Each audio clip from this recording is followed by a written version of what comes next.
Hey everyone, this is Jesse, and we're playing Value Vintage today, a format that follows the vintage ban list with a $30 budget limit.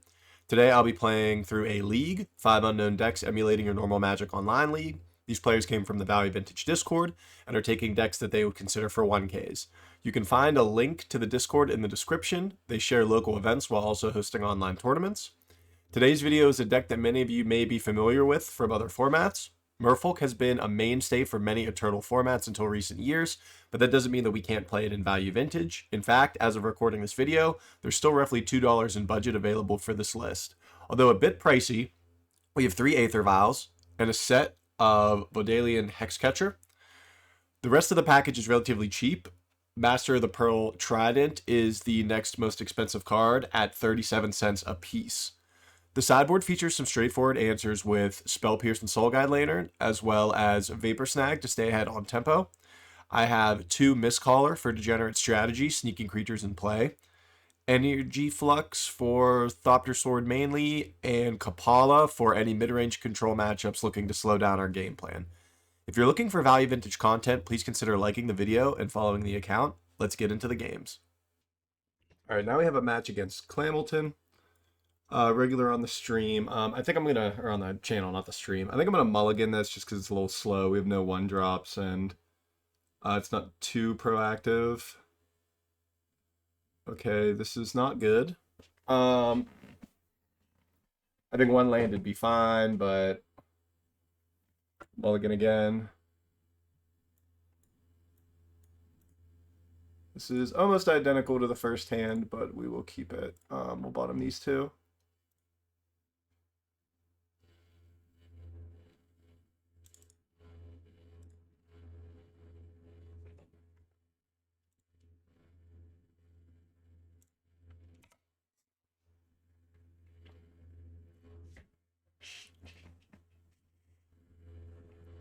Ooh, this might be a Reanimator.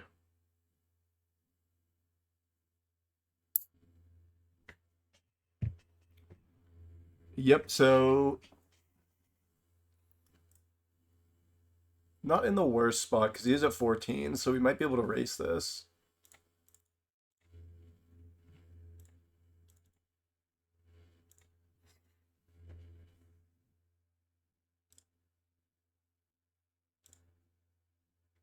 Where that first hand might have actually been okay because we had the Trickster, so we would have been able to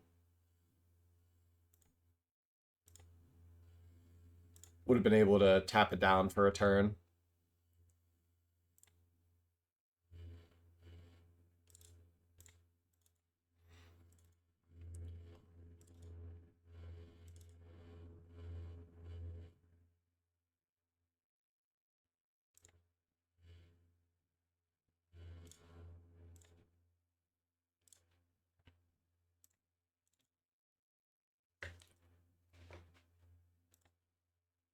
I'm wondering if it was better there. I don't know if it matters that much, but I don't know if it was better there to play the Tide Shaper. Just so that way we had the ability to like sack it to counter a spell, but it's probably not relevant. Oh, so this is an Asmo list. Okay, interesting. We draw Spreading Seas off the top, it would be huge.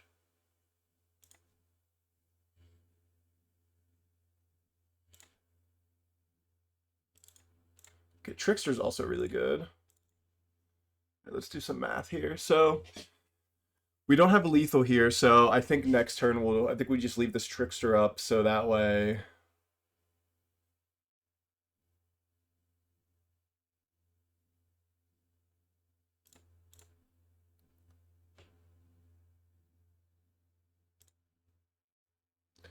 Well,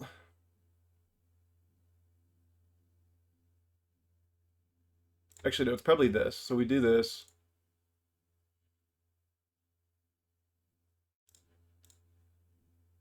Because now we could push for damage in.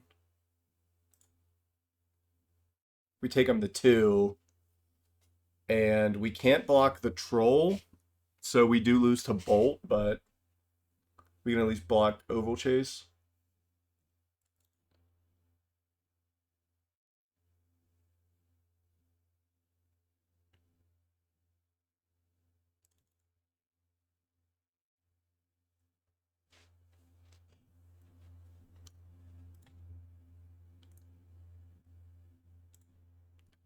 So we do want to put this in front here.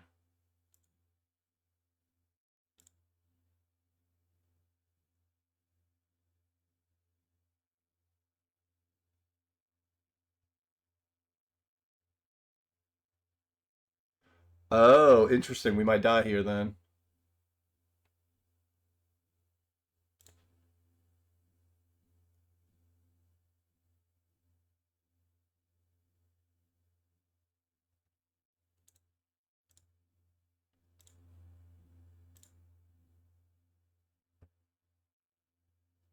Okay, nice. We got it. So he was going to force himself to discard to trigger the monument there. Look at what we had fodder. That was crazy. That was a model 5. So, interesting. So he has monument, so maybe it's not a true, like, reanimator deck. Maybe it's just, like, red-black, like, discard mid-range. Probably want Soul Guide still. Don't want Kapala. I don't think we want these miscallers. It's good specifically for the turn 2 troll. Um,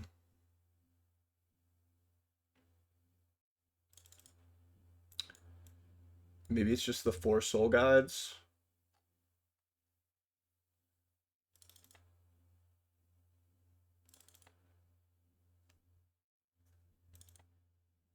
I like Reedry for being able to tap down their blockers.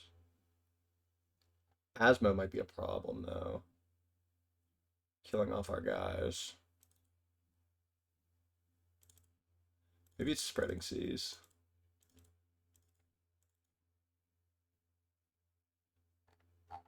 We'll try it like this.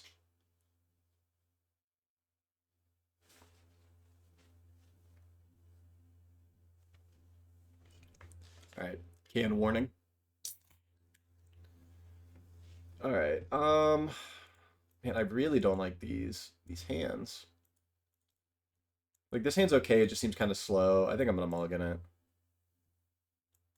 This is the same hand.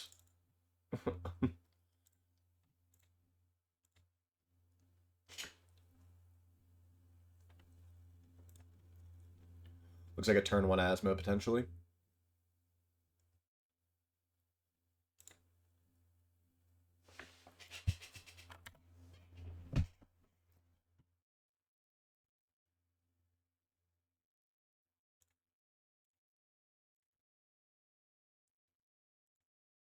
So we're going to tag that Street Wraith.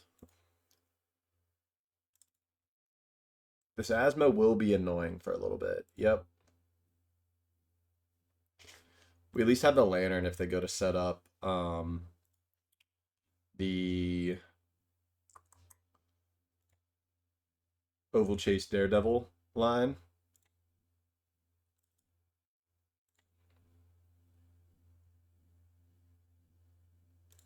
It's actually not a terrible draw.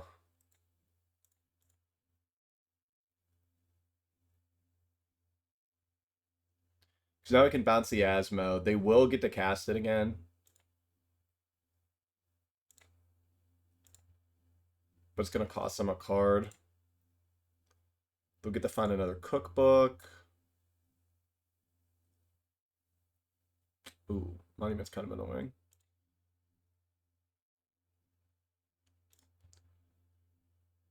I'm actually surprised this card's so cheap. I thought that card was supposed to be like the next crazy thing. So what is it? It makes a token. It makes a token.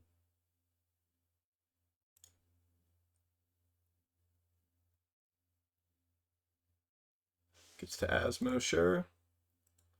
This is when he's gonna find the cookbook.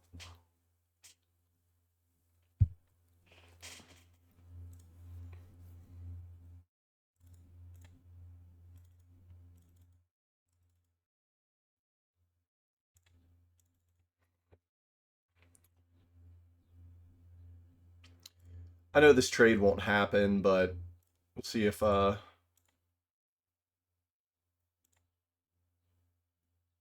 now we can at least push damage in. Odds are our Reedry isn't living.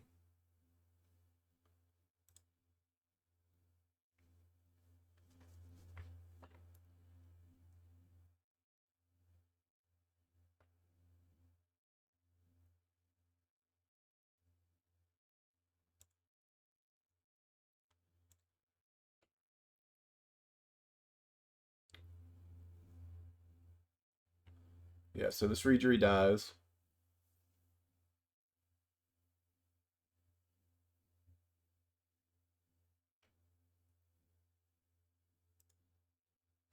Discarding a lot of lands.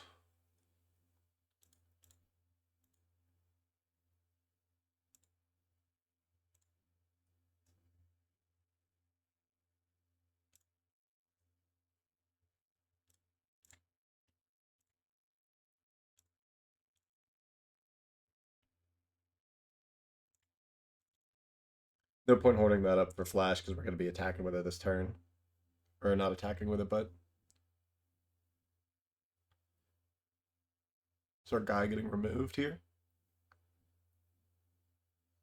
That's the Abrade, okay. I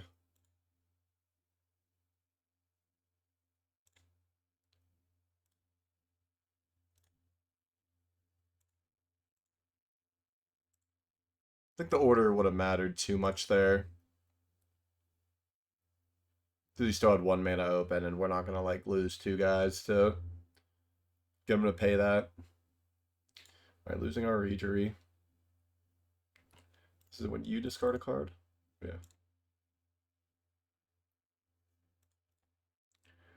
I think it's going to be pretty hard to come back from this one.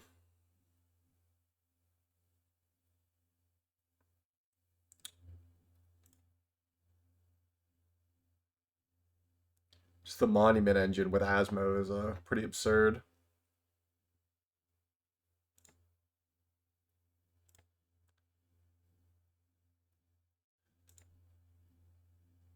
I think we'll die next turn now because we'll go to 5. Whatever they have in hand, they can discard, lose 3 life. Yeah, we'll just concede this one. Alright, so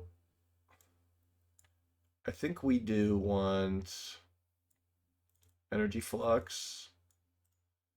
Kapala does work against Asmo, though.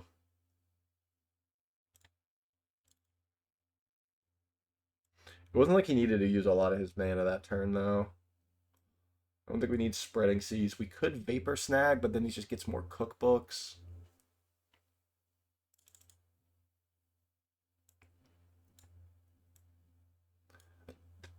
Could bring in Spell Pierces.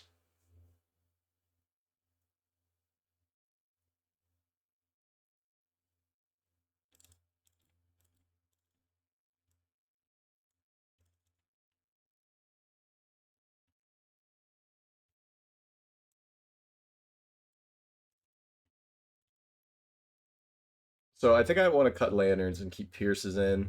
Reason for that, um, the Lantern is good versus Troll on Earth and the Oval Chase, but Spell Pierce answers Cookbook and the Death piece to it, but it also has application against like Monument. Take one of these Regeries out, just to bring in another Energy Flux. See if we can get there in this third one. Keepable 7.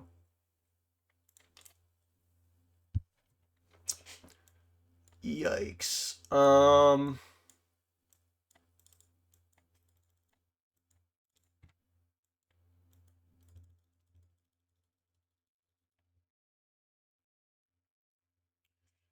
it's really close.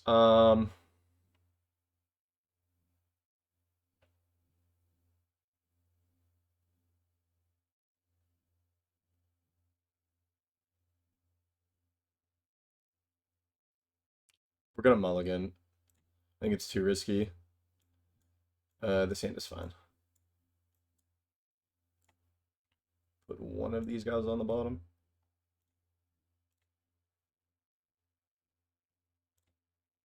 Oh, we're not gonna play this Tide Shaper yet. See if we can mess with his mana a little bit.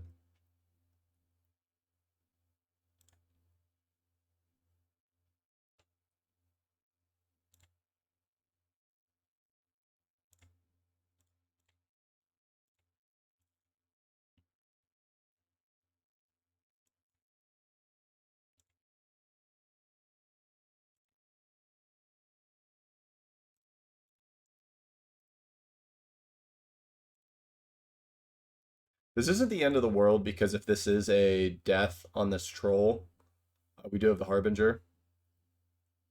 Yep.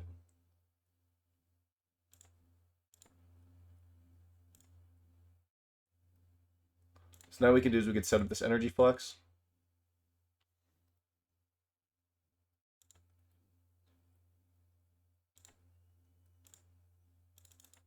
So now that this is in play, it's going to tax the cookbooks, monuments, and the food tokens.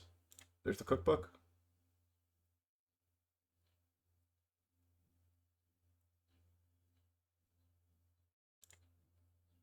Okay. Probably an Asmo here. Yep.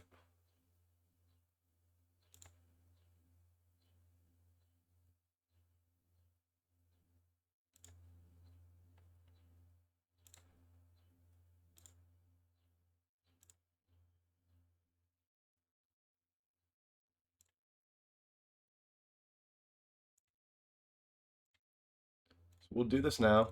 Get that troll back to hand.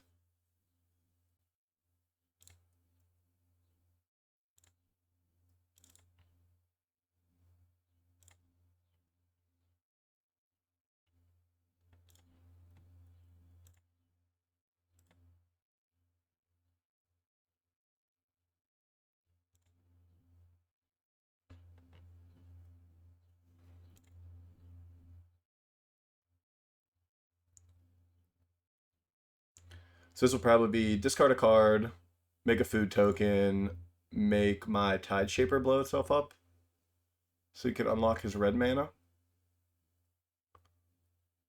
Yep, I don't think there's anything we want to do about that.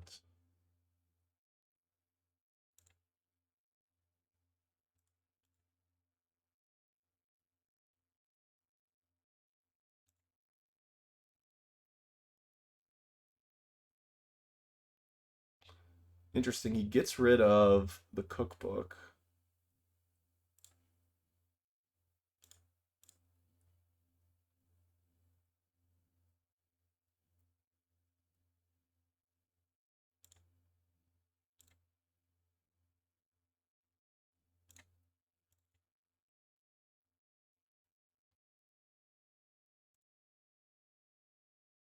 So he's going to take our master with the Inquisition.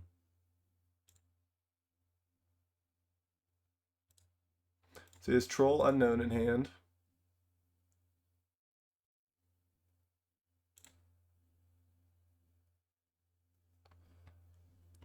It's a pretty good draw. So let us push some damage in.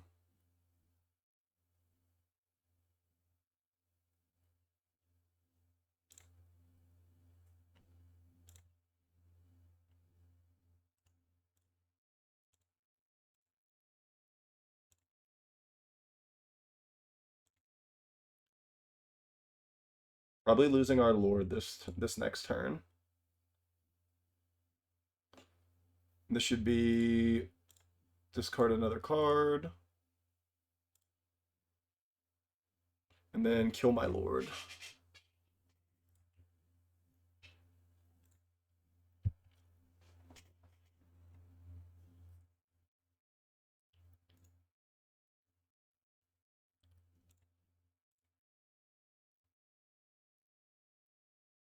Surprised he's not keeping that. Just set on flashing back looting. Yep.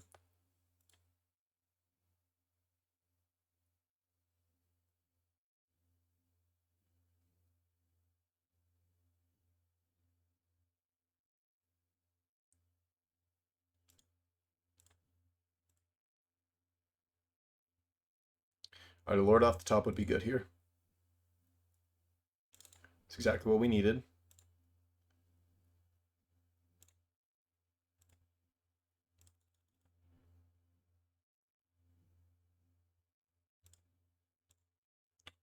Inti, okay.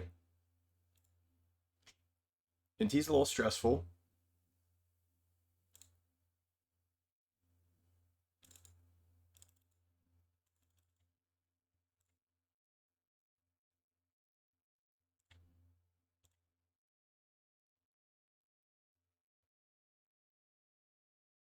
A very close game 3.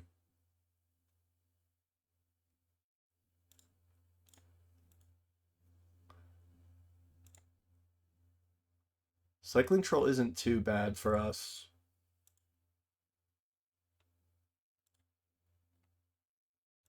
There's a monument, okay.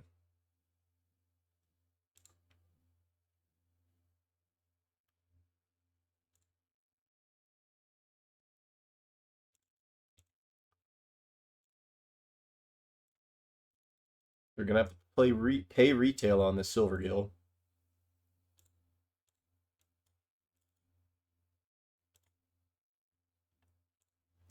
We're just kind of playing the defensive right now. If we can get to a point where we can get a Lord or another tap effect, or even a bounce effect, sorry.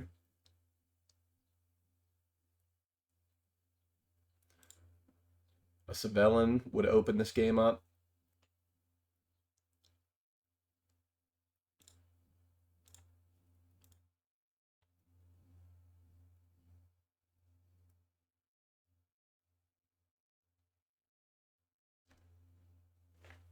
This combination of Inti and Monument's pretty crazy.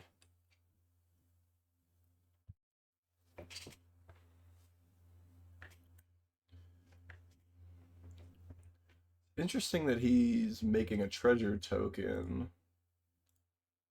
given that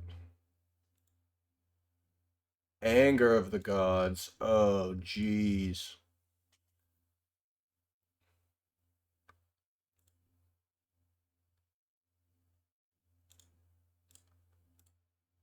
Well, actually, wait.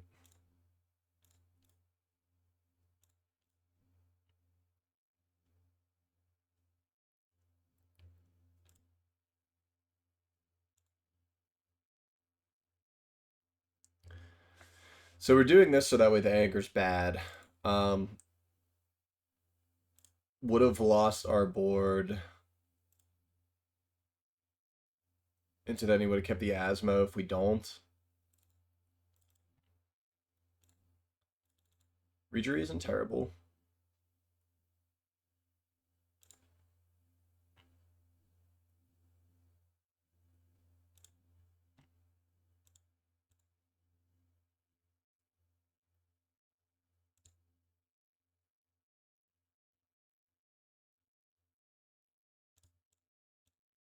Guess we can play this Vow now. We have enough mana that we can pay the cost each turn.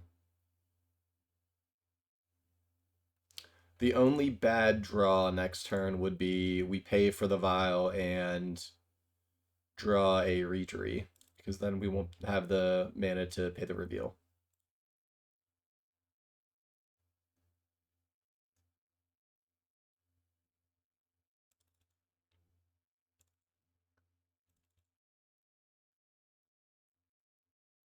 Something kind of cool with Inti is that he can attack with Inti. Okay, he's playing the Oval Chase. So my thought was you can attack with the Inti, put the counter on it, get the trigger, make a treasure token, pick this back up, see another card. Maybe it's just better to keep the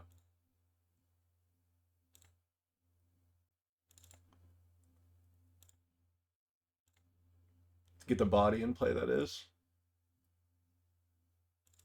Spell Pierce right on time.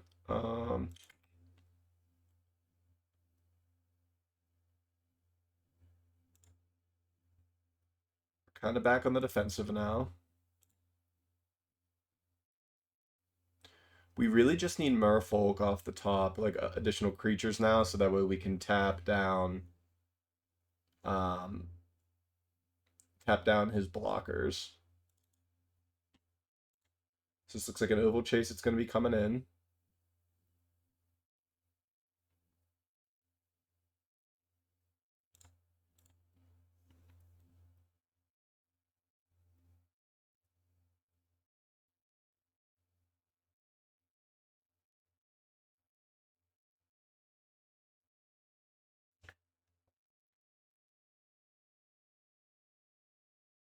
Really close game 3.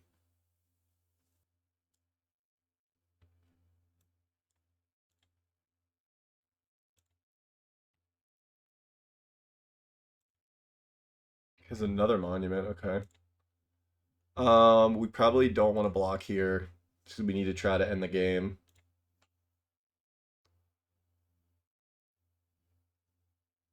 Merfolk off the top would let us... We'll counter this. Would let us tap down his Inti to attack for lethal. So that's what we're hoping for.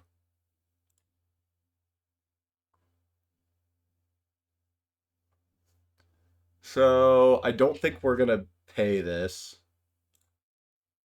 The reason for that is we need to be able to cast for Regery. So if it's exactly Regery, we'll need it.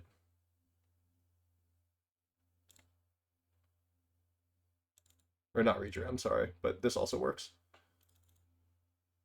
Silver Gill is what I meant.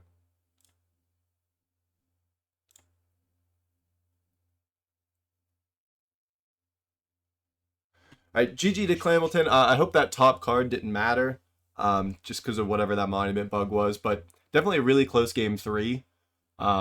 Really looking forward to watching it back and seeing if we could have done anything different other than mulliganing those hands, but GG to him. All right, now we have a match against Doot.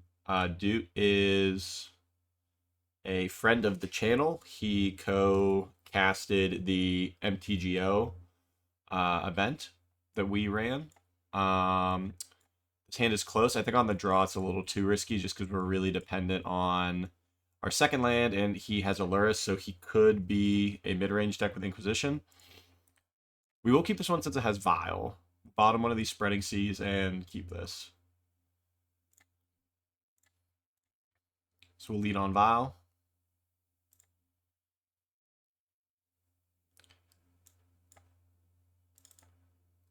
So land off the top here is fantastic for us.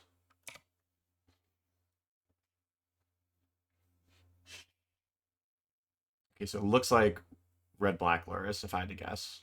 Oh no, it's okay, this is zombies. So this is like a Zombardment list.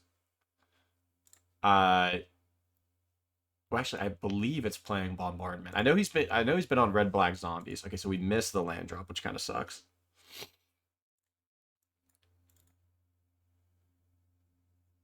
That's all right though, because we can get the Dockhand in play this turn, and then we'll be able to get one of these two dropped in next turn.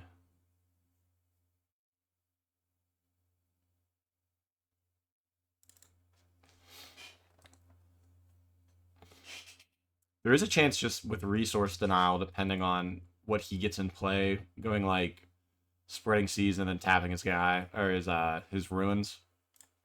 Okay, Supplier.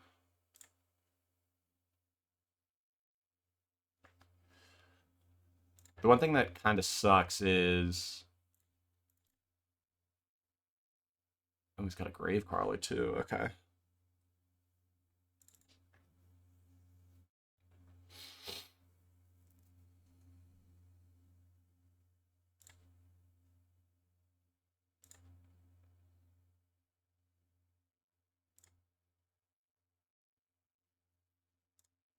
We do want to try to get as much pressure into play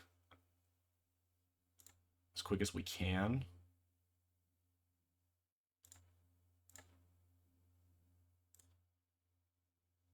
Definitely ticking this up. Okay, we got the land. So I think here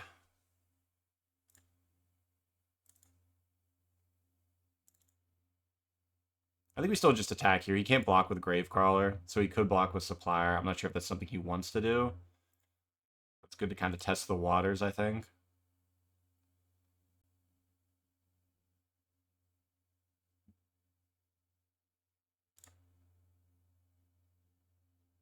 And so he cares more about the body than... Or being able to do something with the body.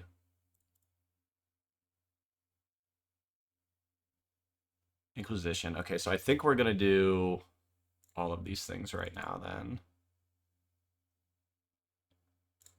So we'll do this on the champion, so that way it can't grow if he plays another zombie.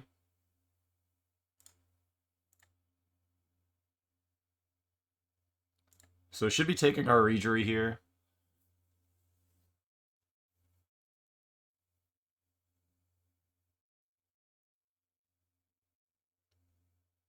Oh, really? Maybe he has another discard effect. Okay, there's a Bombardment. So good chance here that our Master is getting killed.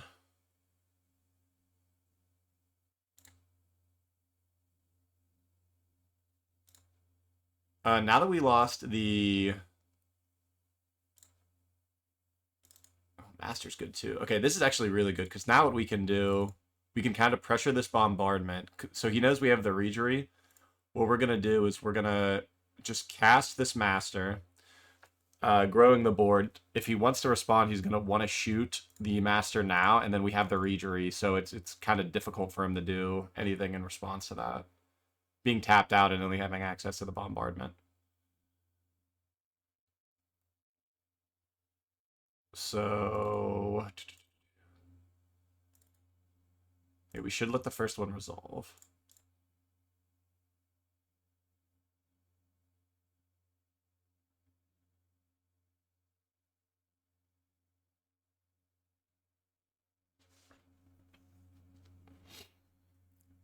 Either way, I think we're still in a pretty decent spot here.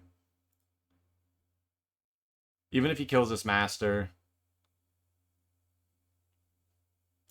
we'll just do this now.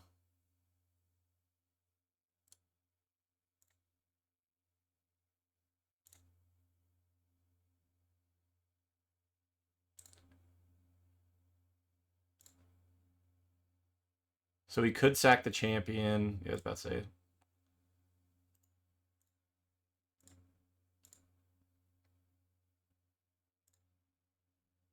So we're behind on cards. We have no cards in hand to his 3. But I feel like we're in a fantastic spot here.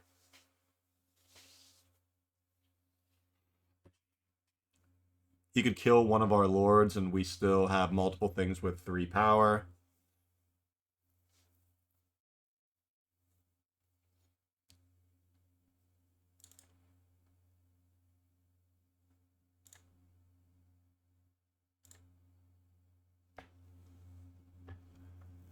So this is 2 pips with Bombardment.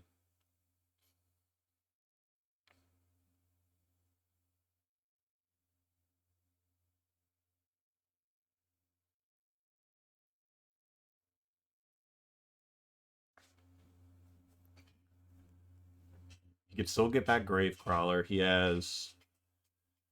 so he can deal 5 total damage to... or sorry, 4. By going... unless he has another initiative. Okay, so he can do 5.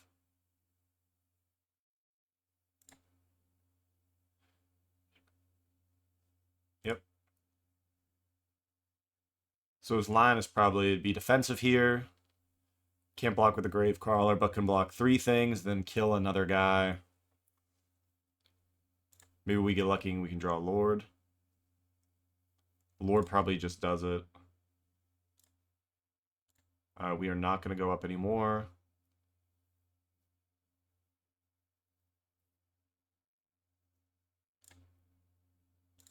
Okay, that's not what we wanted. So, let's think this out. So, he blocks our largest guys. So it's probably like here, here, here, something like that. Just like these 3. We have 8 coming through. And then I still think it's a good attack. Because we really aren't losing anything.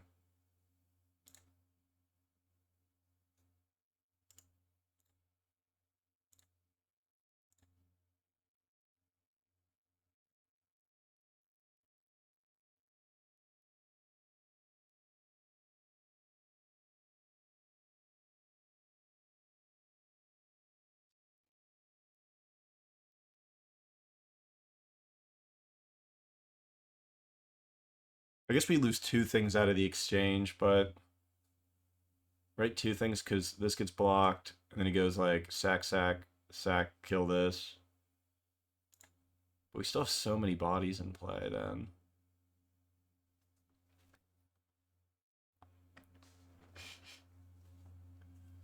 So this should be like sack Gravecrawler, ping here, sack, and then sack one of the tokens first to kill it.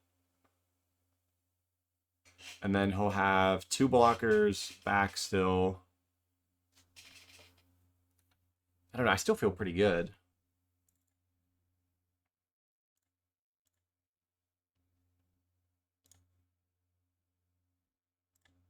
Okay, wait, yeah, so he's dealing first strike damage. We did forget about that. So this will take 1. So then he can go like sack, kill this.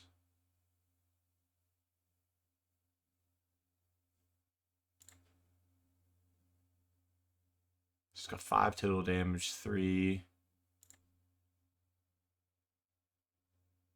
Oh, he might be able to kill off 2 things. I don't know the math here.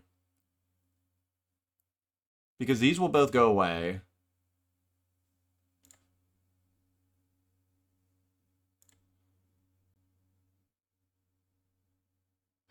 If this is his line, though, I think the better play was to hit this because it's less. Oh, maybe he can't. Maybe the damage is too much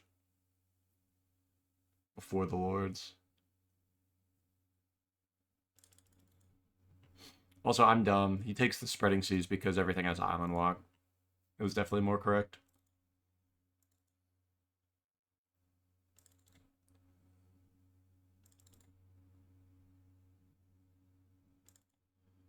Man, this Initiate card is like kind of innocuous for this game.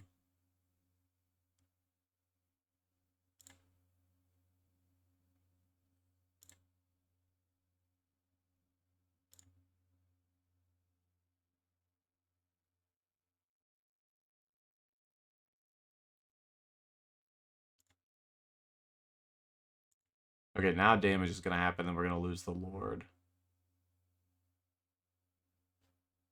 Oh. Oh, maybe the blocks still don't work out. Okay, I was gonna say that was really close. I think there might have been a line there, but I'm not 100% sure. Okay, let's check the sideboard now.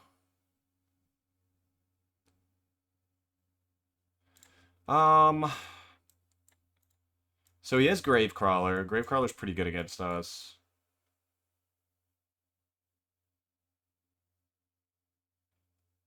I think we're gonna bring this one Kapala in just because of the bombardment. Really kind of shuts down bombardment. It's really weird. I don't know if I want anything else. Like Vapor Snag is fine, but it's only good at resetting champion. Everything else is kind of small. Mistcolor's good against exactly great. We just don't have a lot against this deck.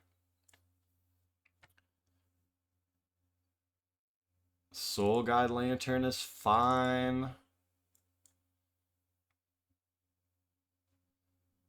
We're just gonna try taking out one Spreading Seas and adding the Kapala. We'll see how this goes.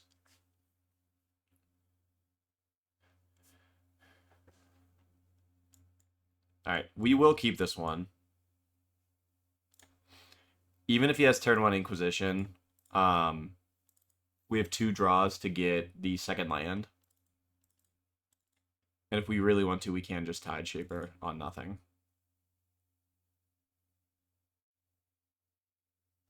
Okay, so he's definitely taking the Vial here. So we're looking for land or Vial off the top.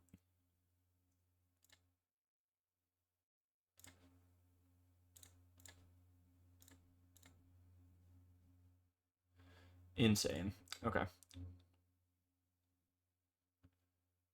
Not sure that this is going to be YouTube appropriate.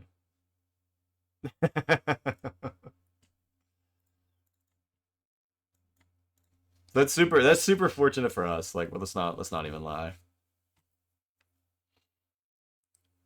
Okay, Augur. Augur's good.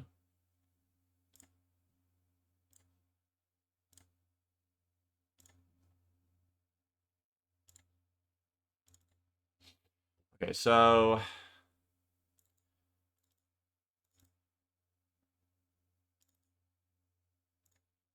Cast Dockhand. I guess that's slightly incorrect. Because he knows we have Tide Shaper, so cast Tide Shaper, can Violent Dockhand.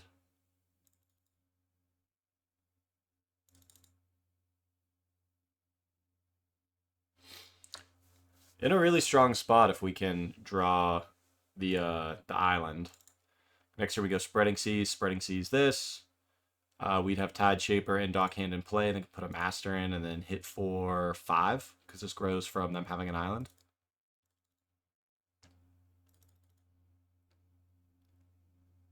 We also want to try to keep our things unblockable, just because with Augur in play, we don't want him to refill on cards. So the more we can stay out of combat, the better for us.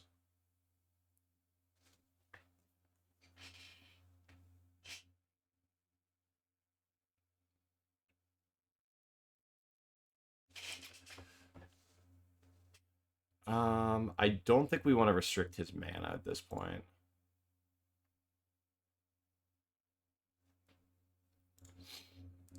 In the sense of Dockhand, I think we're at least going to be trying to restrict his mana from like Spreading Seas, but I don't think we want to be spending mana to slow him down. We just don't have it available.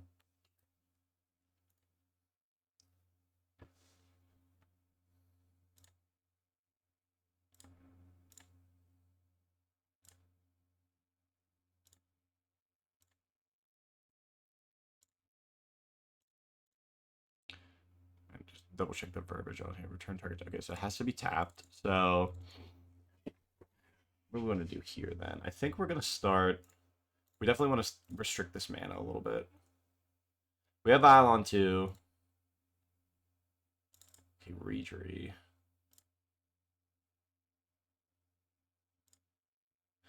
We don't need to attack right now. If we would have kept our 1-drop, then I think it's totally feasible for us to try to attack. But now I think our plan is see if they attack so we can do something with Tides. If they don't, then we can Silvergill, just cycle a card.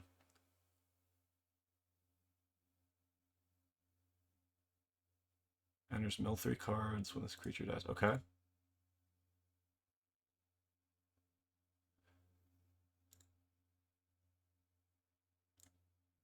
We're going to be able to start pressing him, though, here.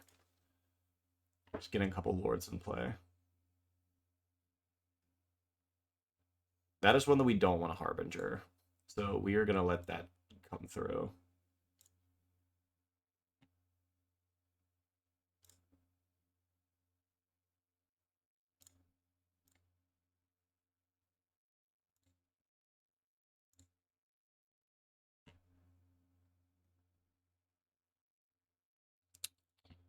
So we are not going to put a counter on Vial here just because we can still double spell. Okay, it's actually pretty good too. So if we play Reejerey and then Master...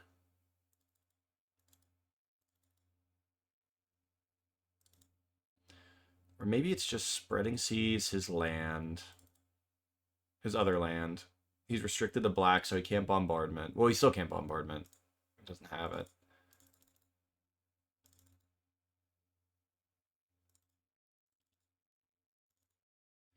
This is probably just too greedy. I think we're just Reejereying and then Mastering here. Just trying to push for damage.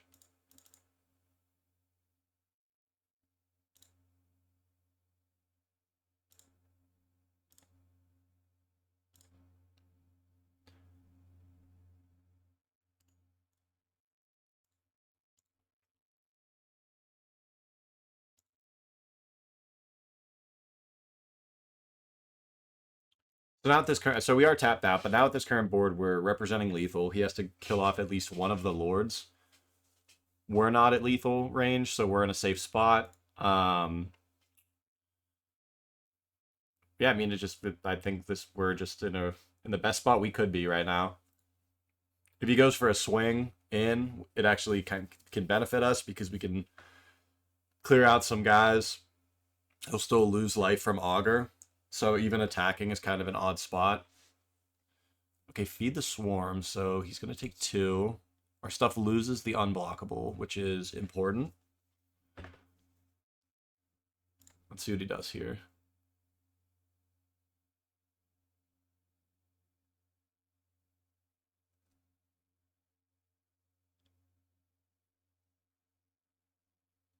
I think this attack's free. If he doesn't want to take it, that's okay. But I think it's free. Because we don't want to trade our guy away. Also, he could be at the spot here where he goes to buy Luris. He could start doing some Luris loops. And that's bad for us. We are still going to keep this on 2 just because we have this Harbinger in hand. So we're going to start here. We're going to Spreading Seasm again. Reason for this, we draw a Lord here. It should be game. We did not draw the Lord. Still not awful, though. I think what we are doing, though, is we're going to play Dockhand. So, if we Dockhand here...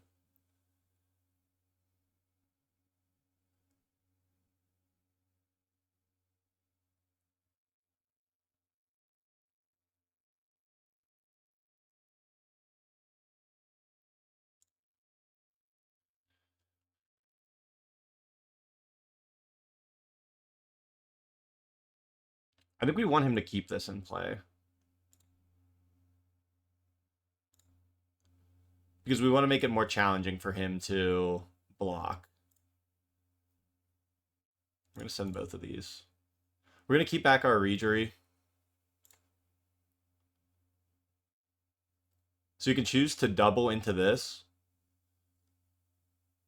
Yeah, or he can do this, so he'll draw 2 cards out of it.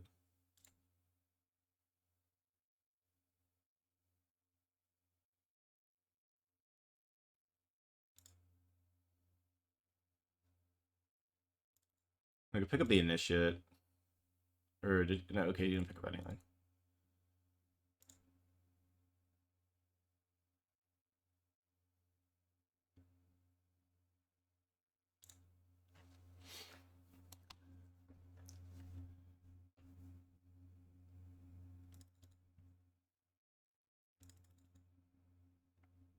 Okay, another champion.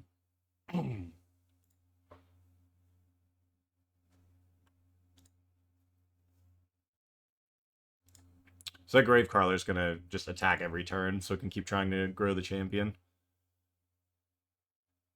He might attack with this one, which would be pretty good for us. Because that's him saying, okay, I can at least try to force a trade with the Regery or push the 4 damage. Because we're at 16 and his board's getting a little wider. But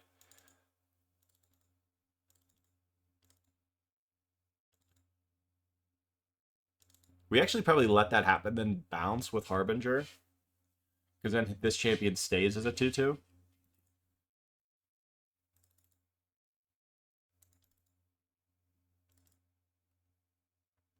Let's see what he thinks. Definitely attacking with this. We know that. I guess not. No, we have the 2-3, so... Alright. I don't think we want to attack with it. Or cast this Harbinger. I don't think we want to put it in play. I think we just wait.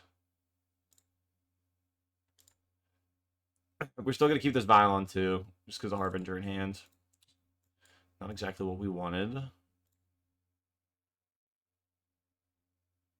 So we will put a stop on his upkeep.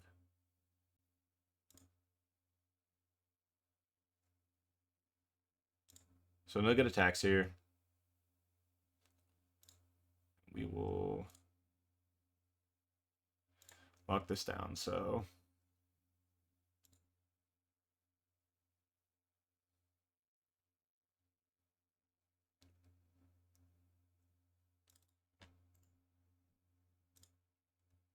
Alright, so he picked up Luris, so...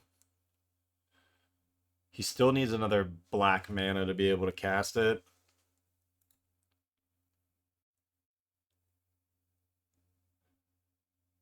If we knew about this, we need to just take it for now. Because we don't want the champions to grow.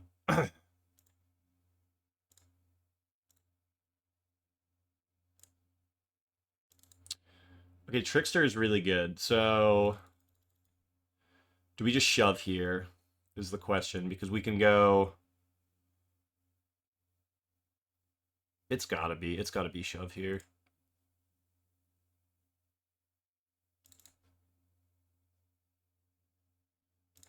So we can go. Oh wait, sorry. So tap here.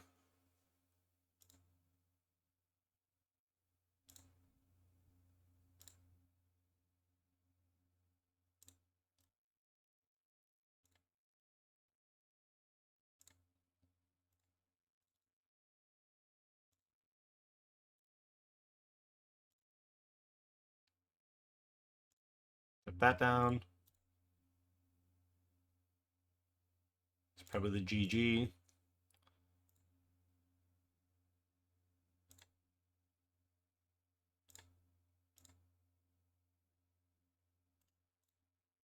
We'll send them all. Still takes 7 on board. There's the GG there. GG's the dude. That deck is sweet. I'm working on a zombies list myself.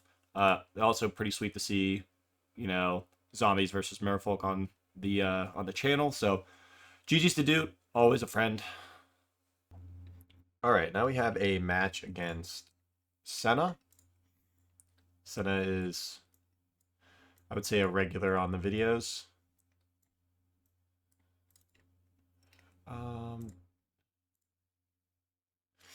Keeping 7, Giganta Companion. I kind of don't want to keep this just because it's kind of slow. We'll mulligan. A little bit better. We'll bottom one of these lands. I think we'll be okay with the 2 lands. Senna typically plays a beatdown deck. Okay, there's a Convoke. Glad we kept the bounce something that taps. Given that everything will get tapped this game.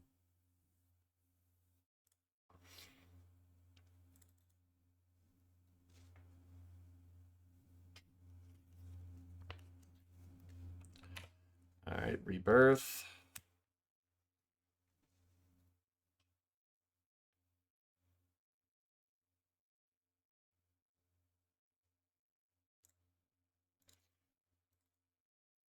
We are going to greed here a little bit. If he's stuck on 1 land right now,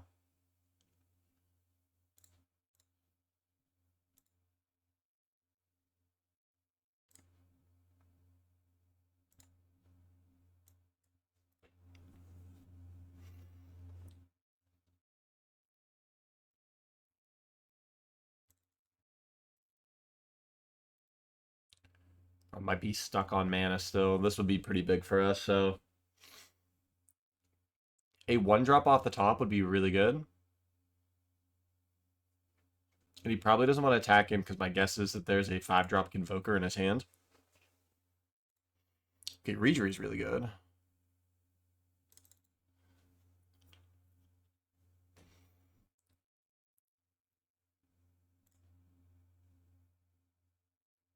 So we're not going to attack this turn just because we don't want to lose our guy.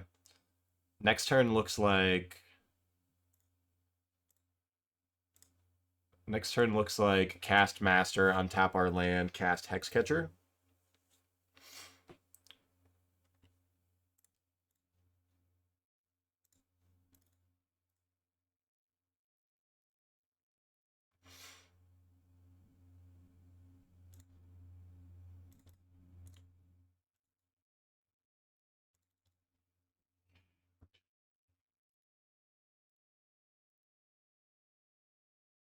Alright, so is there a merit to doing the Harbinger play this turn also?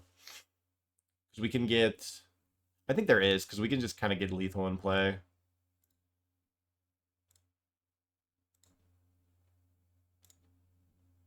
So we're just doing this to set up for next turn.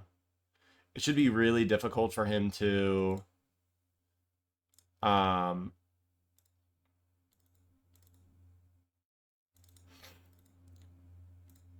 and then we're not going to want to cast this with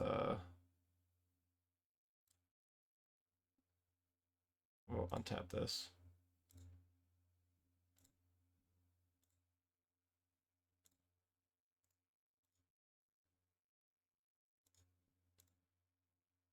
So this is just maximizing on bodies. He has to have an answer for the master now. And even still, if he... okay, so he did hit something. All right, no, we got it. So Tide Shaper was pretty big there, shutting off his one lander.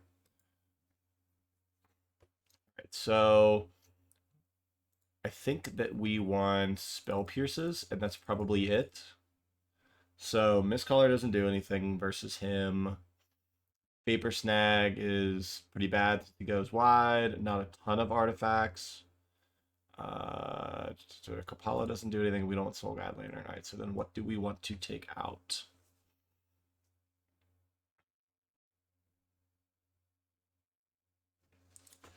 I don't know that we want Trickster.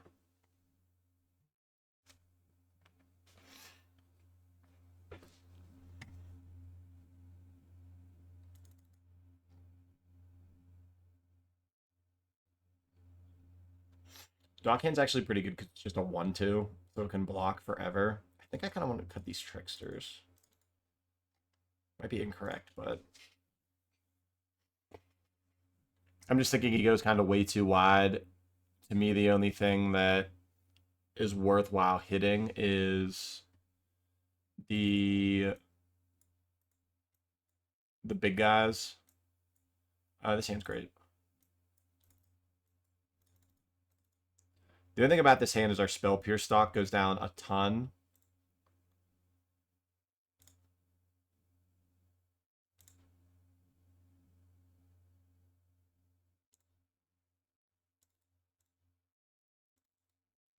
We're going to hold off on this Tide Shaper.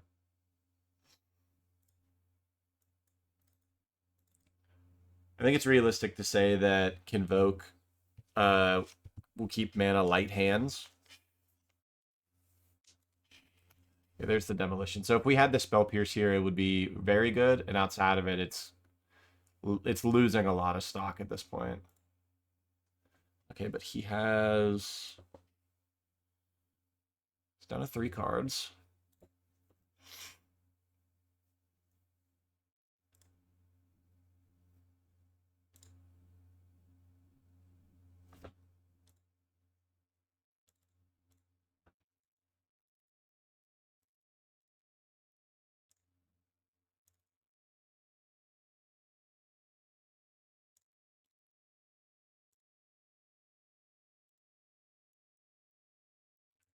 This next turn's going to look similar to what we did, assuming...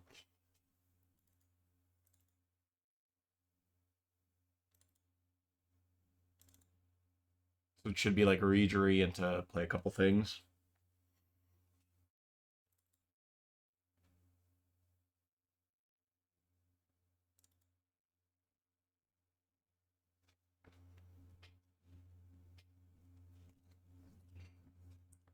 So this looks like one of the Convokers.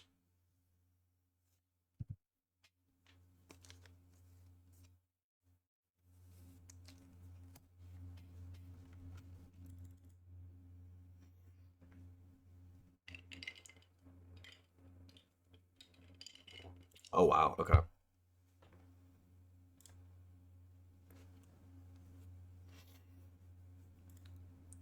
So he's 2 cards in hand. At this point, we're probably not hampering much more of his mana. I do think we need to trade off just so we don't go to 5. So I think best thing is to trade off here. So we're going to go to 7. A 1-drop here would be good. Okay, pretty huge. So we will go Dockhand. And I kind of want a Harbinger just bounce one of these tokens.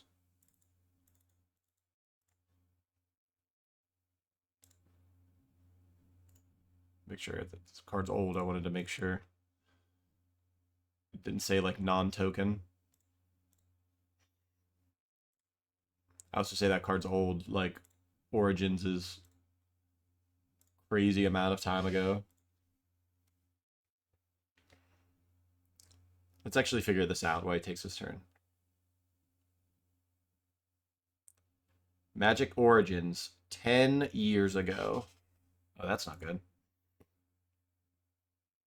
If he has another Bushwhacker here, we are cooked. Okay, not Bushwhacker.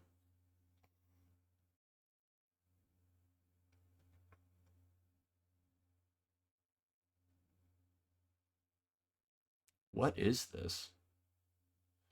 Okay, when this creature enters... Okay, we're going to play for another turn, but I don't think we can beat that card.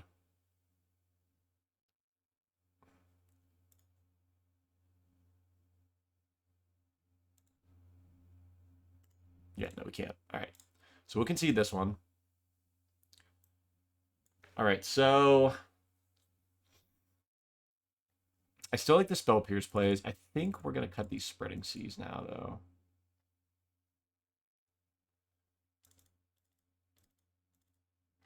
Bring those back in. We don't want Vapor Snags. I think this is good. So what we'll do now is the Tricksters are better on the draw now, so we can tap a guy to prevent a Convoker on turn 2.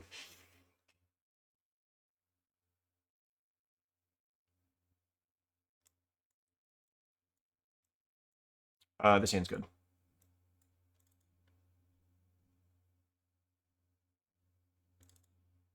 Because what this does now is it lets us go Vile on 1.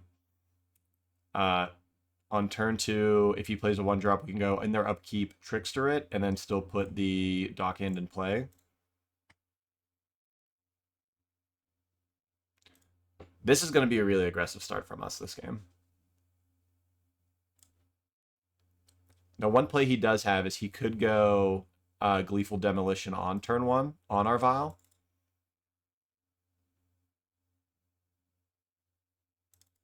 Its hidden mode of Demolition is it can blow up your opponent's artifact. Okay, now here is where we're going to want to set that stop.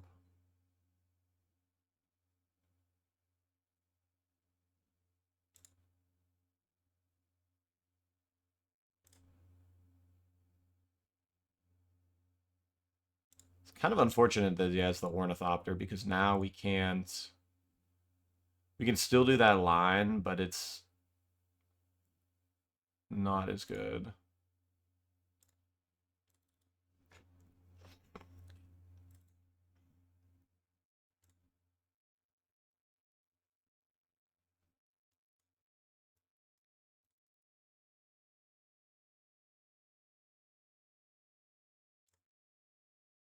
I think we still do it.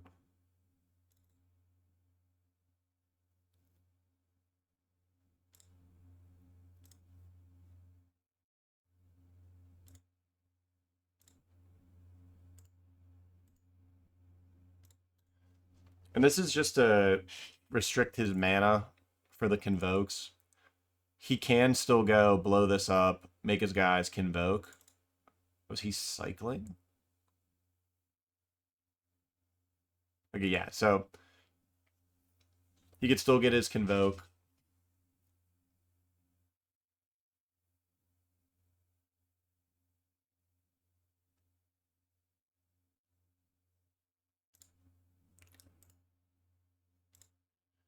Card's pretty good.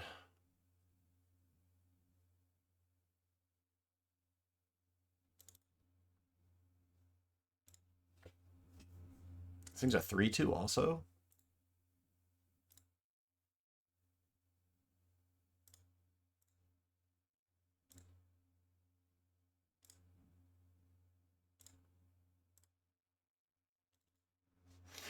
Double Redray is a little rough, so...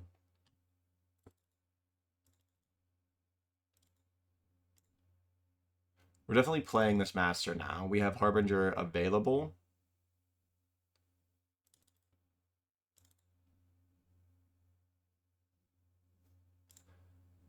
I think we could try to race this because we have 5 coming in here. He's probably not chumping. He might go to trade one of these. But then what we have is the ability to put Harbinger in to bounce something. And we have 2 blockers. I think this is fine.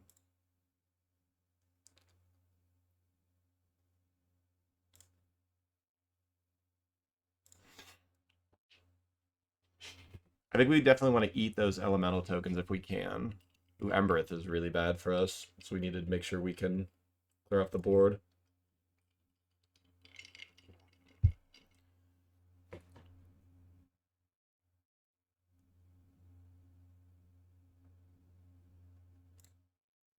Oh.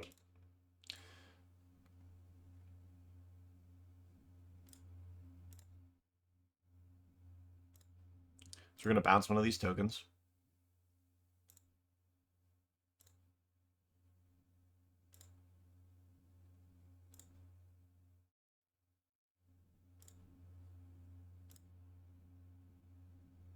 And I think being a 3/2 is kind of annoying. So we'll take 3 here, though. We don't want to lose our guys before we can get these Regeries online. Because now we're potentially looking at a big backswing here. We're big backing. We can do both, so we'll do this. And we're actually going to swing out.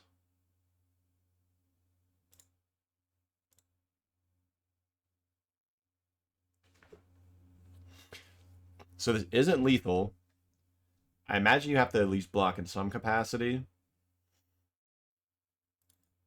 He has to block 8. He only has to block 1. Really? Okay, he potentially has removal.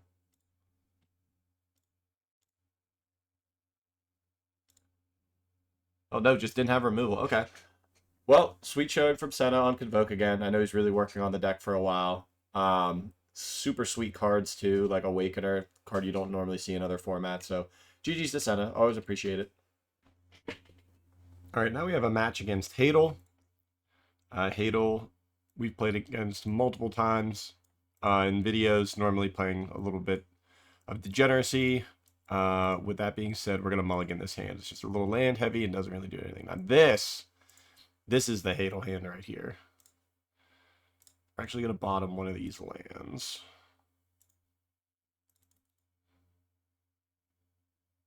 Looks like he's also mulliganing.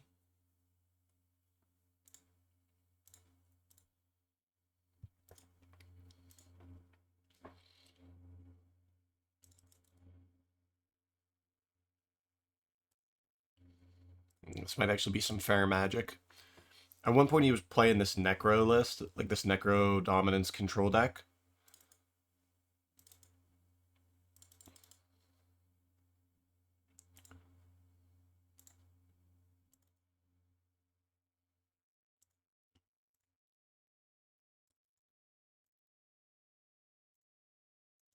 I don't think we're really hiding anything at this point. He knows that we have this. We can push for the 2 extra damage.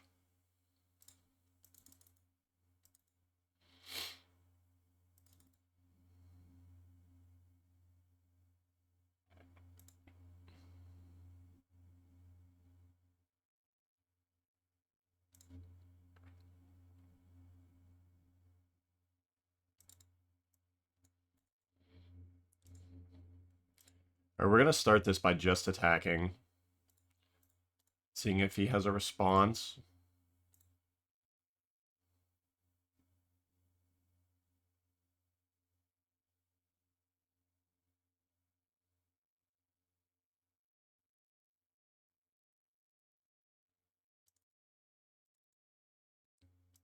So he's marching for 1. This is probably that Necro deck then.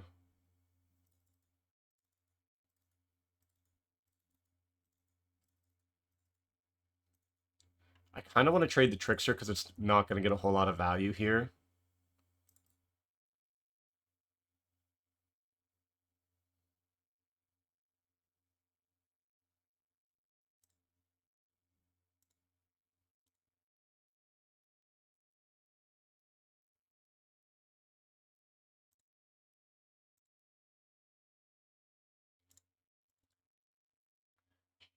Yeah, don't believe that there's anything in the deck that Trickster gets to hit.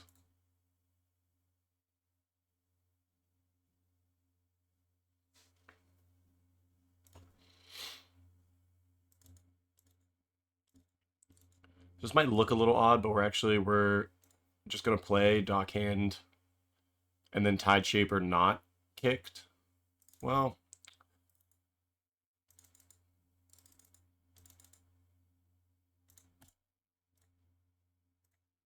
yeah, we just want to do that. We want to keep our Hexcatcher alive.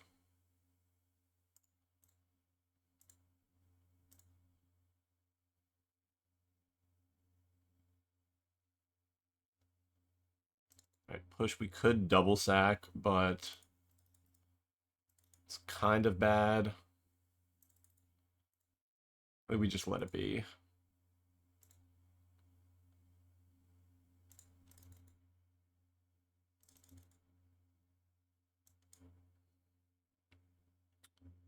Sarath.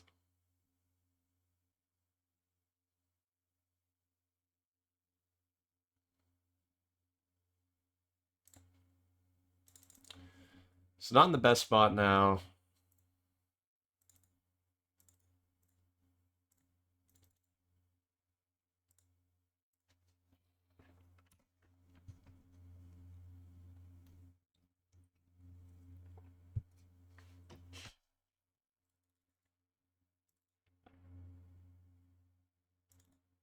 And just another region, okay.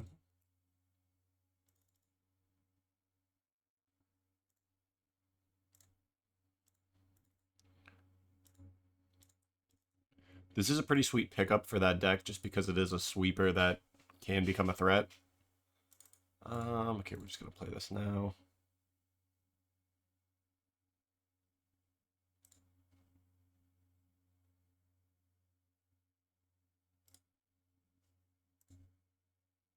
Don't know if he has anything to do with the mana, but we're going to at least go to tap him down. We cannot pay the ward, so it doesn't actually do anything here.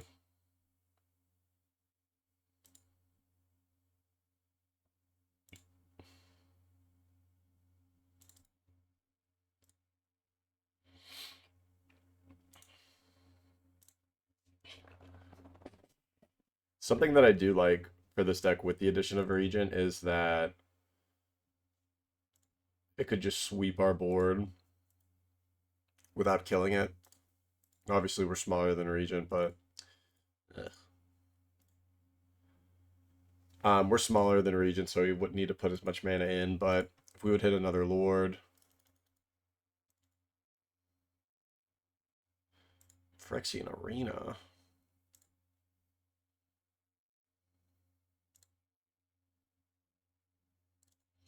Not what we want to see right now.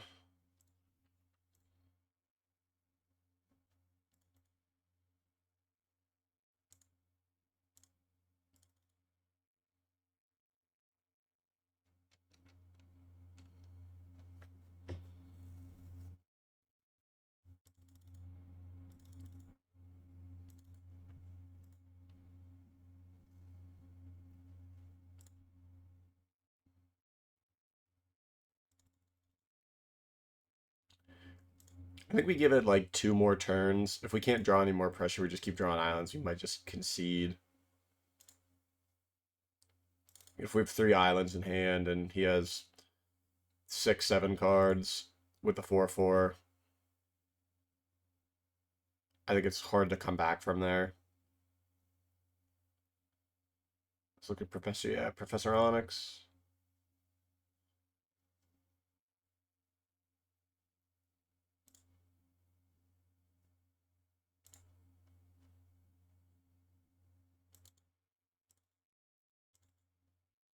Okay, this isn't terrible, so we'll do Regery, tap this.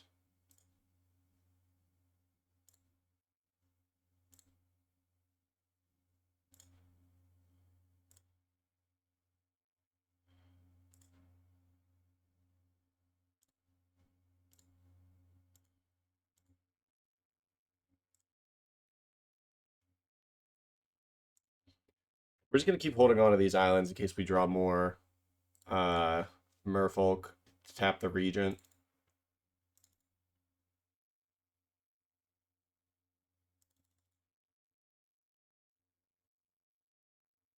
Second one, okay. Well, we did just have a line that killed the previous one, so...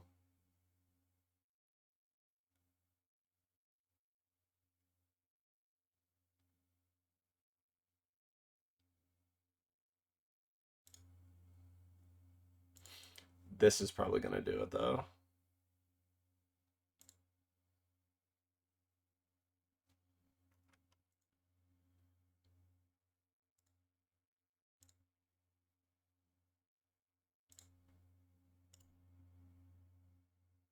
Yep, so another island will not get us there.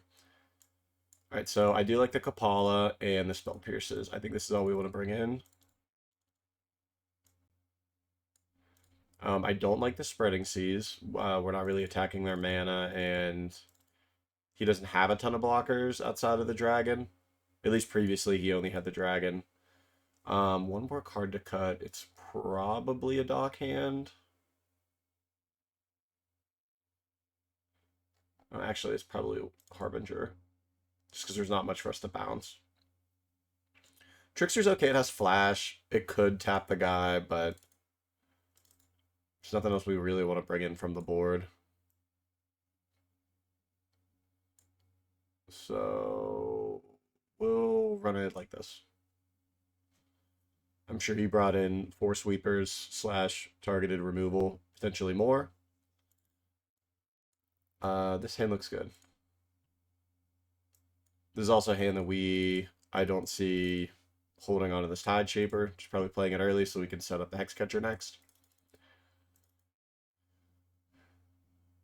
Start to this game at least looks similar to last. I mean, I actually think it's the exact same hand minus Silvergill, right?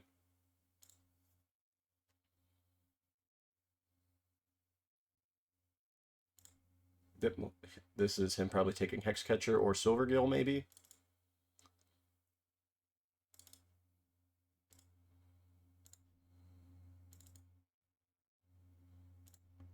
And then once again, we're not playing around anything. He knows we have this.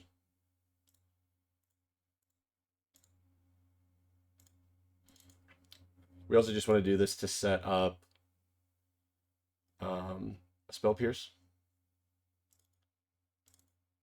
All right, so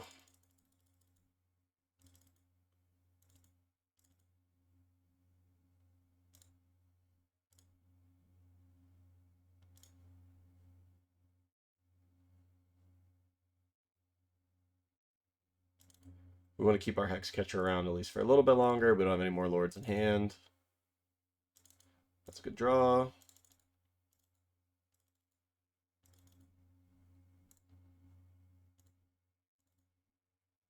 Oh, we're going to reveal this Trickster just because it's less threatening. 1 drop. Okay, Kapala. That's not a bad draw.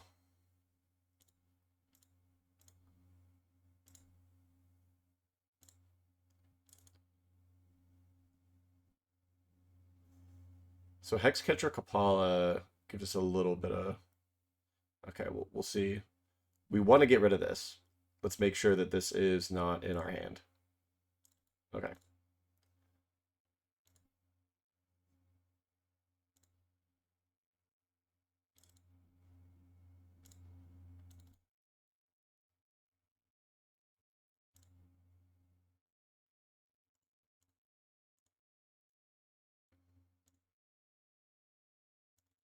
So not a bad spot to be. We are going to hold this Aether Vial to fade a Spell Pierce. We could play it now, but we have 3 mana, and it's not going to get any better. This is probably consuming.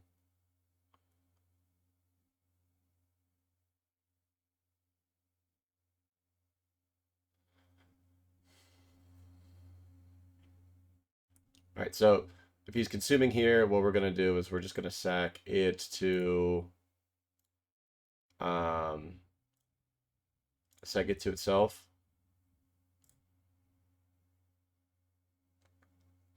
We could try to sack two things.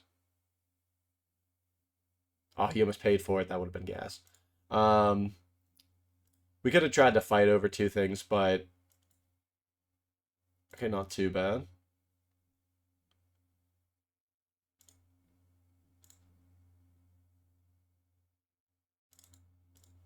Okay, we are gonna play this Aether Vial now, just to make sure that we can at some point get the Silver Gill in before too many turns go past here.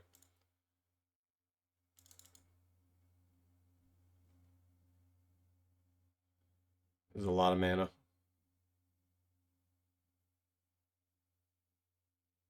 Maybe just a huge March. Yeah, March for 4.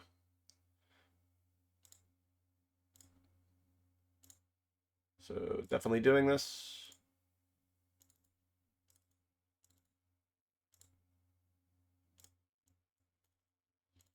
So we're both in top deck mode.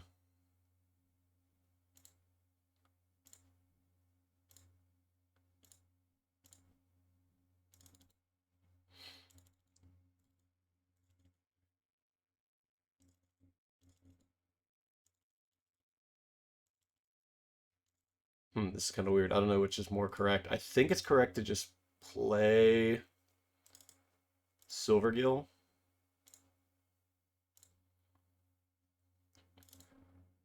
Because we have Master in hand. And then Dockhand too. All right, it was definitely more correct to do it that way. Right, well, we will do this now.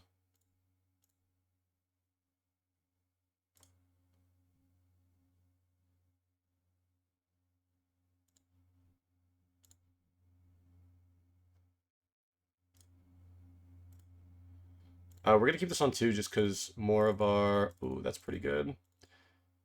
And I think we do want to play this.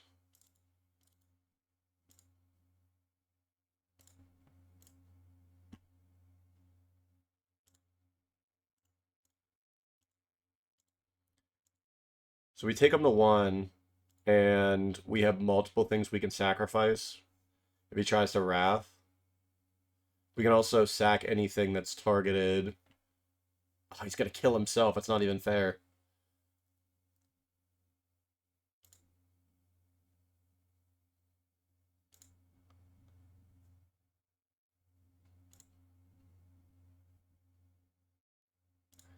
All right, post board. I think I want to keep everything exactly the same. Didn't see anything that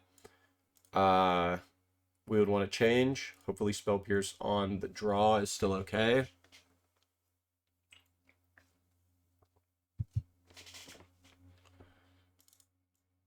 This Harbinger is terrible. Some of the most least impacting 2-drops in the starting hand. We do with the Kapala.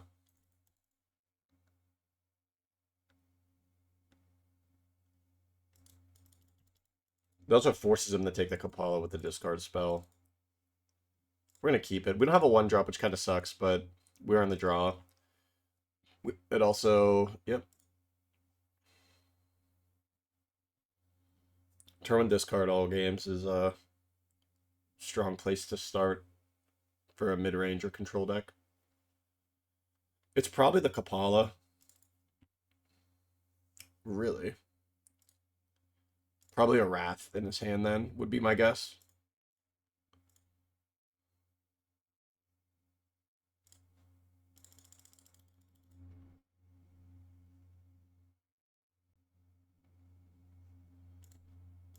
This is one of these two for sure. Probably Kapala. Okay, definitely a Wrath then. If he's trying to attrition the game here, then...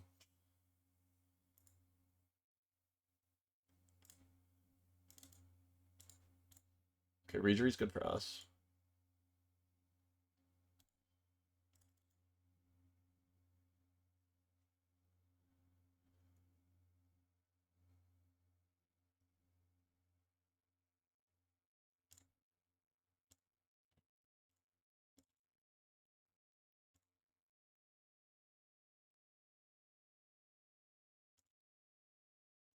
X-Catcher, okay.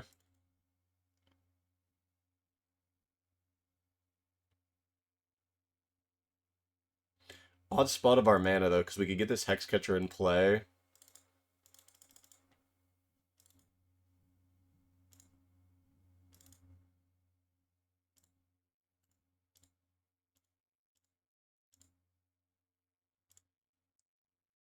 So trying to do this so that way any of the Wraths here get more taxing. We still have, like, Reedry or Kapala next turn.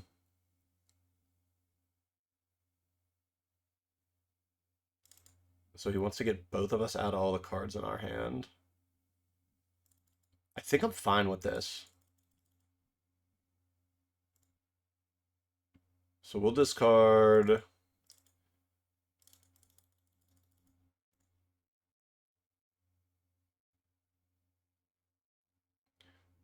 So this would be 1. This would be 4.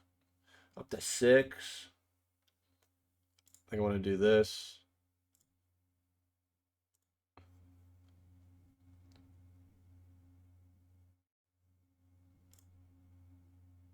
Maybe he has instant speed removal to respond.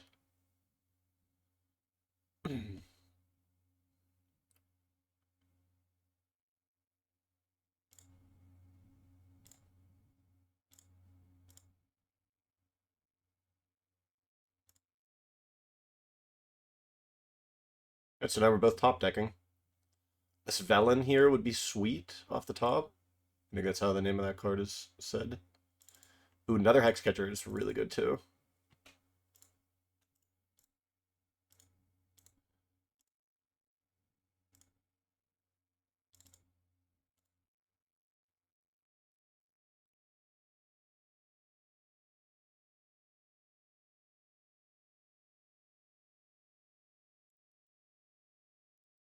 Keep in mind, if he targets anything with Corruption or March, we can just sack itself.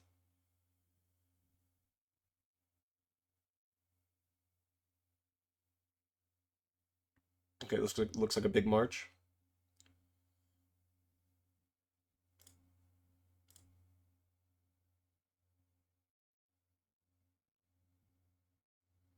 So reading this right, yeah, so...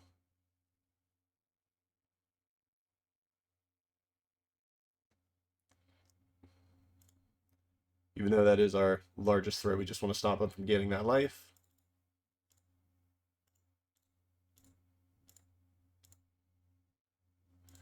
We don't need to play this land. So he needs a Wrath or a removal spell here.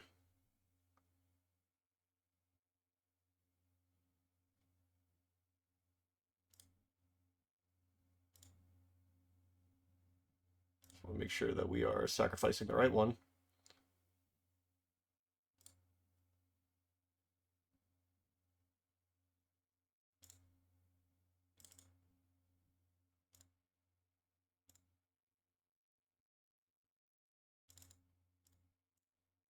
Master's good here.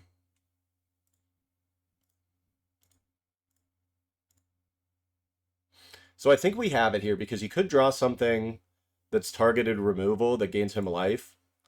But we just sack our guy and then he dies to his own arena. So you'd have to have like 2 of those spells. Okay. Looks like we got it. Woo! I don't think we've gotten one from Hadel yet on the video. But sweet matchup. Really, really like the Necro-Dominance control list. I think it's super cheap. I'm trying to work on one myself. But definitely a really cool version of that deck. Really glad that we got to see it on camera here. All right, we got a match against Devin. We played Devin on the channel before. He's a personal friend of mine, IRL. This looks like a good hand just because we can go Tide Cheaper for free, and then if he, as long as he doesn't play a landscape, we can go Spreading Seas and attack for 2. Otherwise, we do have 2 other 2-drops that are available to us, so. No companion. Could be on Rhinos, or I think he played this like Siege Rhino Blink deck the other week during the weekly. So either way, I think we're playing against Rhinos. Okay, no idea what's happening now. Or actually, no. This is probably the Rhino Blink deck. So with that being the case, we're going to try to get his mana, especially if he's going tapped Woodland Cemetery turn 1. That's also really good.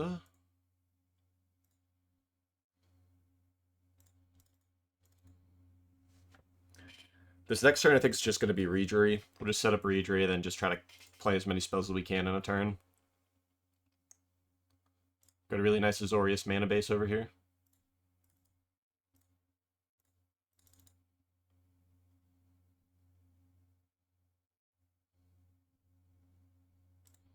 Probably has a Swords.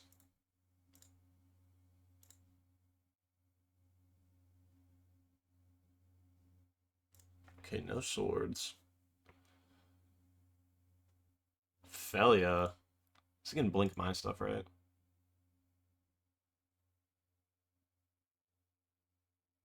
Oh, what's kind of interesting is he can blink the Spreading Seas to unlock his mana. It lets us draw a card, though, which kind of sucks, but it's kind of cool.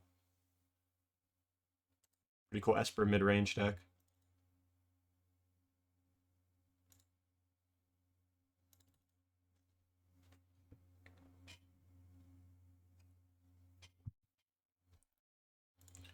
Right, let's see what he does with this Felia.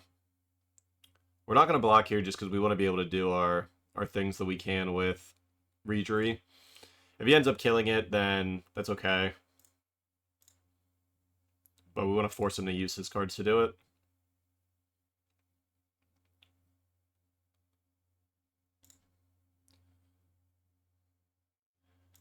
And a 3/4.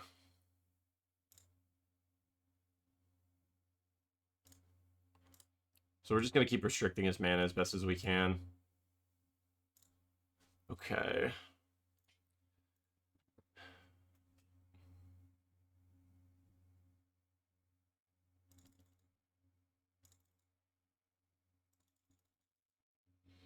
So we definitely want to tap Rhino. I think what this turn is Silvergill, reveal Trickster, tap Rhino, and then Trickster the Felia on upkeep.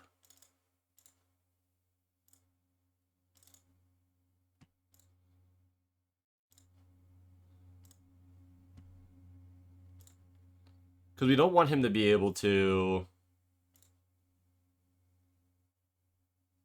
do his blink stuff, blinking Rhino. It's just going to be a headache.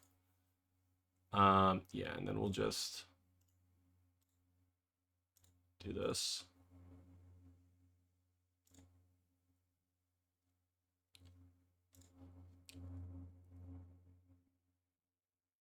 We do need to find a Lord at some point, just so we can actually start getting attacks through. The Reejery is really good. However,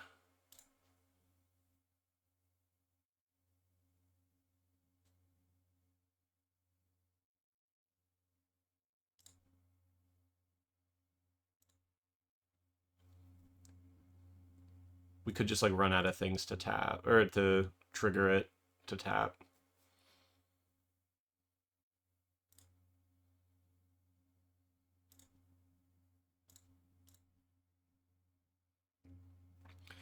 The other thing about Blink too, like I don't know his list. I don't remember his list off the top of my head.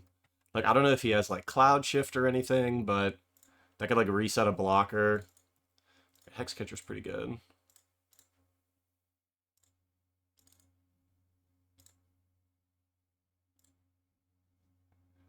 We're just gonna untap our the things here first.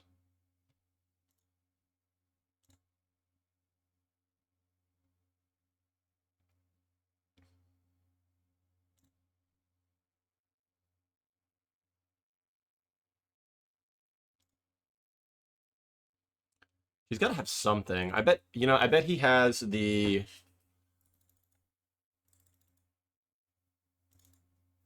I bet he has the thing. I think he was playing this card that was like 4 mana. I'm just gonna... Sorry.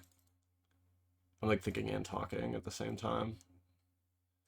There's like a 4 mana Modern Horizons card that lets you exile a thing and then you can like cast it for free or something. Like I can't remember.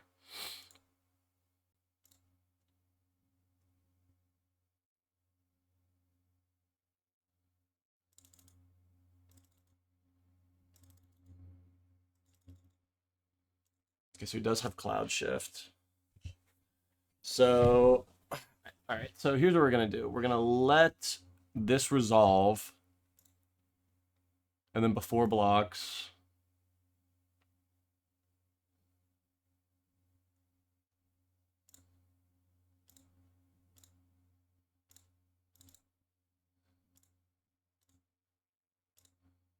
Oh, I think I did this wrong on Moto. I think you can still respond to it.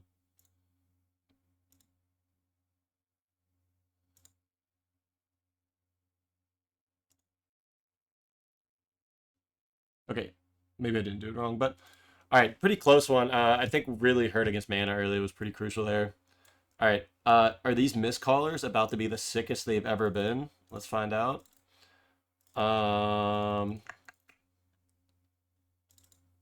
I don't actually hate Vapor Snag that much. I know he wants his ETBs, but if he's playing like Blink Rhinos, he has a lot of costly creatures. So spending 3 mana and then for us to Vapor Snag is pretty big tempo. What do we not want? I like all of these things. I actually don't think we want Dock Hands. I think Dock Hands are a little slow.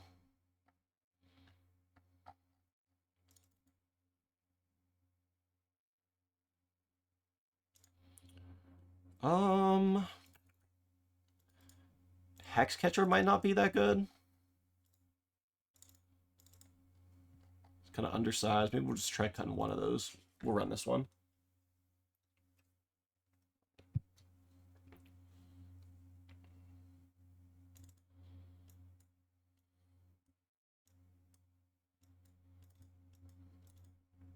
I think this is fine. It's a little slow. This is also an instance of where I was talking about where like I don't think Hex Catcher might be that good.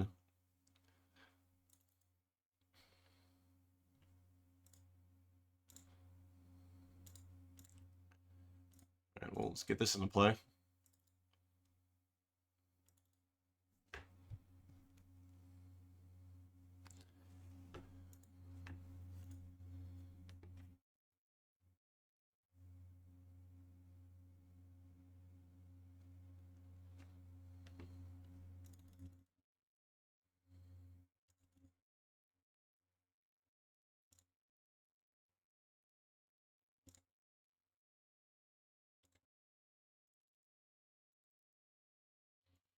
I think I'm just gonna leave up Hex Catcher here because this lets us leave up Hex Catcher and Vapor Snag.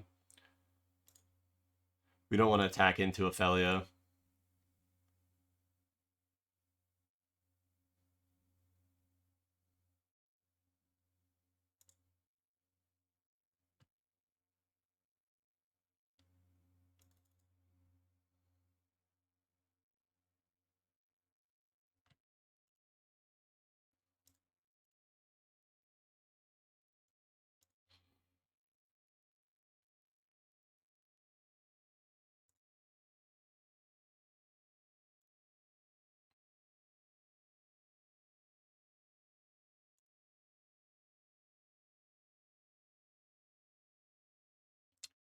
Buddy's got to read the card, bro.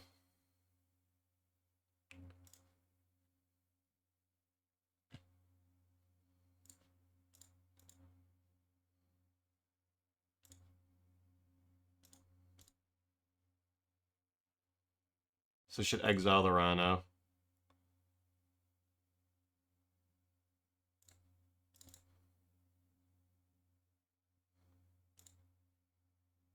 Yep. It's interesting that this still sees that, though.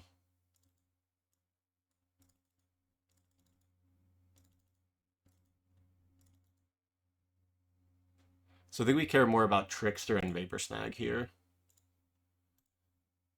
We're up on cards. We have ways to draw cards. Keep things tapped. I think we just want to kind of chill here for a minute.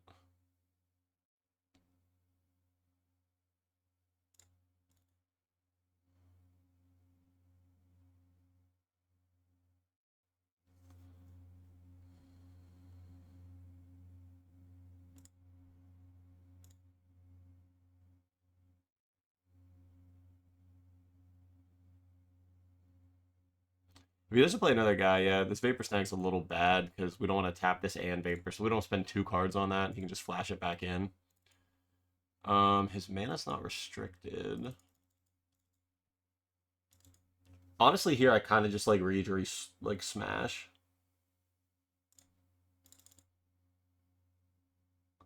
Hopefully we can draw a land that we can go Tide Shaper, kicked with Master.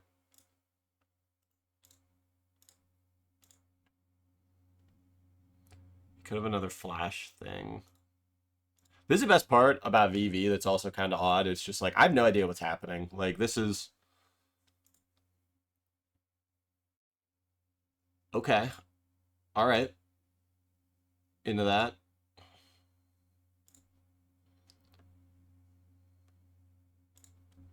Definitely don't want to fight over that just because it doesn't do... If he was trying to exile one of our guys, probably fight over it, but...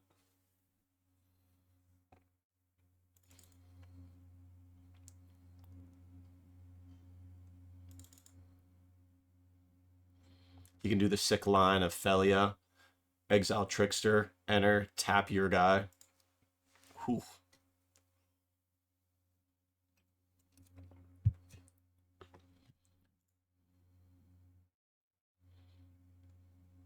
I wonder if he's on Collected Company. It seems like he's kind of creature light, but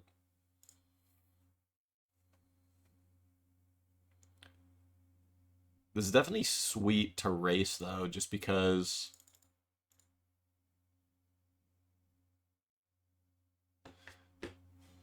I mean we can just bounce that thing. I don't think we need to care too much about it.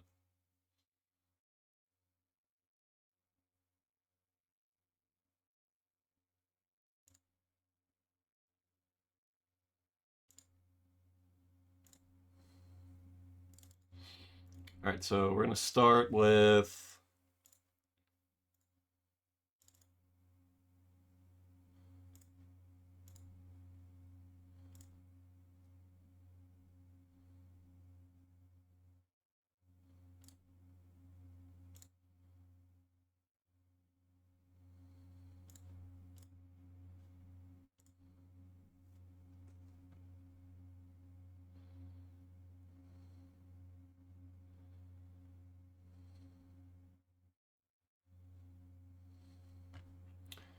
um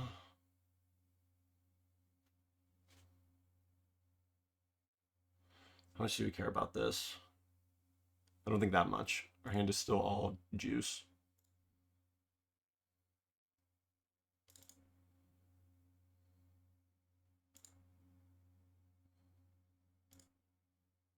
So then we want to untap this.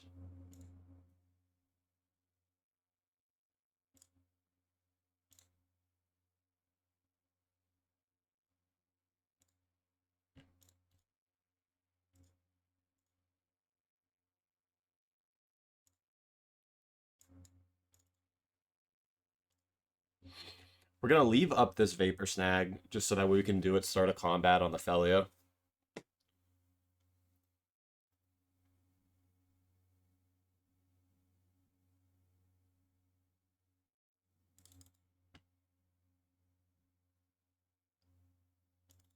This flavor text goes so hard when it's talking about this corgi. So now we will bounce.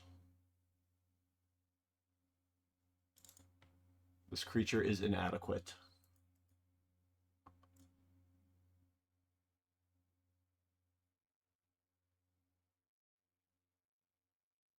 I think in most cases we have it here just because we have another lord in hand.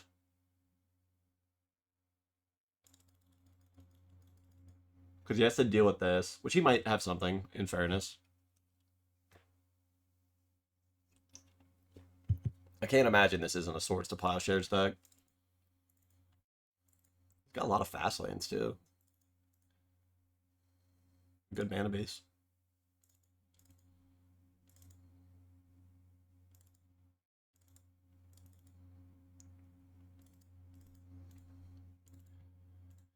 So here's what we're going to do. We're going to do this.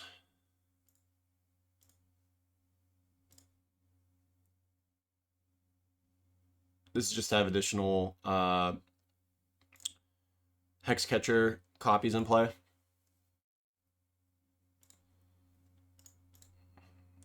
All right, what do you got? Do you have the kill spell for Tide Shaper? So yeah, Thalia.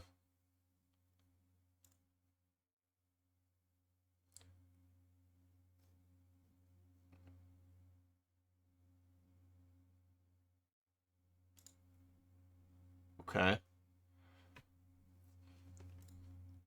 Doing cool stuff.